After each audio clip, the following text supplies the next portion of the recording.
الرحمن الرحیم۔ الحمدللہ ذی الحجہ کا بابرکت مہینہ شروع ہو چکا ہے اور اس کا پہلا عشرہ جو خصوصی فضیلت کا حامل ہے اور یہ ان مقدس مہینوں میں سے ہے جنہیں اشہر حرم یعنی حرمت والے مہینے کہا جاتا ہے، اس لیے اس ماہ کی عبادت کا ثواب بھی دوسرے مہینوں سے افضل ہے۔ خصوصاً اس مہینے کے پہلے عشرے میں مسلمانوں کو بہت سی عبادات کا حکم دیا گیا ہے۔ اسلام کا 5واں رکن حج صرف اسی مہینے میں ہی ادا ہوتا ہے۔ اسی طرح صاحب استطاعت مسلمانوں پر قربانی بھی واجب ہے اور قربانی اس مہینے کے صرف 3 دنوں میں ادا کی جا سکتی ہے۔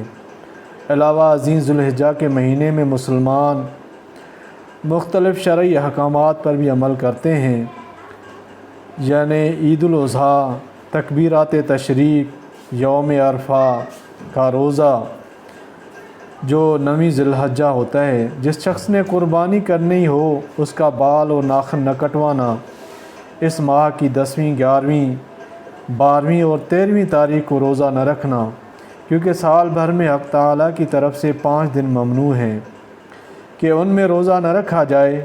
مذکورہ 4 دنوں کے ساتھ ایک یکم شوال المکرم یعنی عید الفطر کا دن بھی ہے۔ یہ 4 دن روزے کے حوالے سے ایام ممنوعہ کہلاتے ہیں۔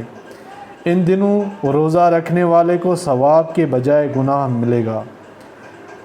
علماء کرام فرماتے ہیں کہ جو شخص ان 10 ایام کی عزت و قدر کرتا ہے، حق تعالیٰ یہ 10 چیزیں اس کو مرحمت فرما کر اس کی عزت افزائی فرماتے ہیں، اس کی عمر میں اور اس کے مال میں برکت عطا فرماتا ہے، اس کے اہل و عیال کی حفاظت فرماتا ہے، اس کے گناہوں کا کفارہ بنا دیتا ہے، نیکیوں میں اضافہ فرماتا ہے، نزع میں آسانی پیدا فرما دیتا ہے، ظلمت میں روشنی عطا فرمائے گا، میزان میں اس کے نیک اعمال کا وزن بھاری کر دے گا، دوزخ کے عذاب سے نجات عطا فرماتا ہے، جنت کے درجات پر عروج عطا فرماتا ہے۔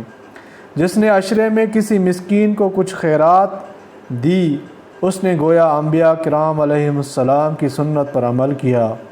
جس نے ان دنوں میں کسی کی عیادت کی، اس نے اولیاء اور ابدال کی عیادت کی۔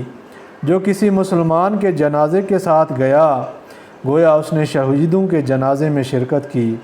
جس نے کسی مومن کو اس عشرے میں لباس پہنایا، اور رب تعالیٰ اس کو اپنی طرف سے خلعت پہنائے گا۔ جو کسی یتیم پر مہربانی کرے گا، اور رب تعالیٰ اس پر مہربانی عطا فرمائے گا۔ جو شخص کسی عالم کی مجلس میں اس عشرے میں شریک ہوا، وہ گویا انبیاء اور مرسلین علیہم الصلاۃ والتسلیم کی مجلس میں شریک ہوا۔